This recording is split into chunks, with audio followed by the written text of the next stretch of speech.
तो दोस्तों, कहानी छोटी है मगर बहुत कुछ सिखा सकती है, इसलिए आशा करते हैं आप इसे पूरा जरूर सुनेंगे। तो चलिए अब शुरू करते हैं। तो दोस्तों, बुद्ध भगवान एक गांव में उपदेश दे रहे थे। उन्होंने कहा कि हर किसी को धरती माता की तरह सहनशील तथा क्षमाशील होना चाहिए। क्रोध ऐसी आग है जिसमें क्रोध करने वाला दूसरों को जलाएगा तथा खुद भी जल जाएगा।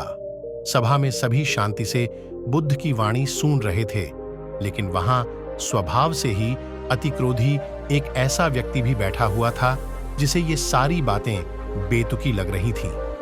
वह कुछ देर ये सब सुनता रहा, फिर अचानक ही आग बबूला होकर बोलने लगा, तुम पाखंडी हो, बड़ी बड़ी बातें करना यही तुम्हारा काम है।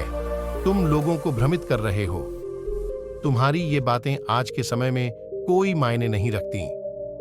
ऐसे कई कटु वचनों सुनकर भी बुद्ध शांत रहे।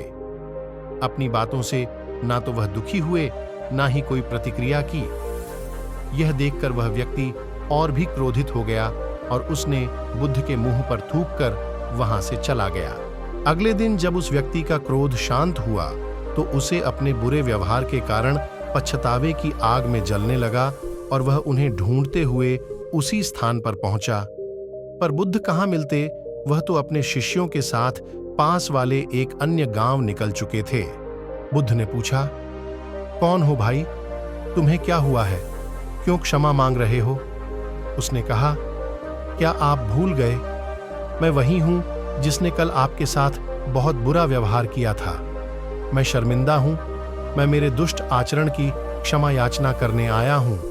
भगवान बुद्ध ने प्रेम पूर्वक कहा, बीता हुआ कल तो मैं वहीं छोड़कर आया गया और तुम अभी भी वहीं अटके हुए हो। तुम्हें अपनी गलती का आभास हो गया, तुमने पश्चाताप कर लिया, तुम निर्मल हो चुके हो। अब तुम आज में प्रवेश करो। बुरी बातें तथा बुरी घटनाएं याद करते रहने से वर्तमान और भविष्य दोनों बिगड़ते जाते हैं। बीते हुए कल के कारण आज को मत बिगाड़ो। उस व्यक्ति का सारा बोझ उतर गया। उसने भगवान बुद्ध के चरणों में पड़कर क्रोध त्याग का तथा क्षमाशीलता का संकल्प लिया। बुद्ध ने उसके मस्तिष्क पर आशीष का हाथ रखा। उस दिन से उसमें परिवर्तन आ गया और उसके जीवन में सत्य, प्रेम व करुणा की धारा बहने लगी। मित्रों, बहुत बार हम भूत में की गई किसी गलती के बारे में सोचकर बार बार दुखी होते और खुद को कोसते हैं। हमें ऐसा कभी नहीं करना चाहिए। गलती का बोध हो जाने पर हमें उसे कभी ना दोहराने का संकल्प लेना चाहिए और एक नई ऊर्जा के साथ वर्तमान को सुदृढ़ बनाना चाहिए। तो दोस्तों, कैसी लगी ये कहानी? अगर आप ऐसी कहानी सुनना चाहते हो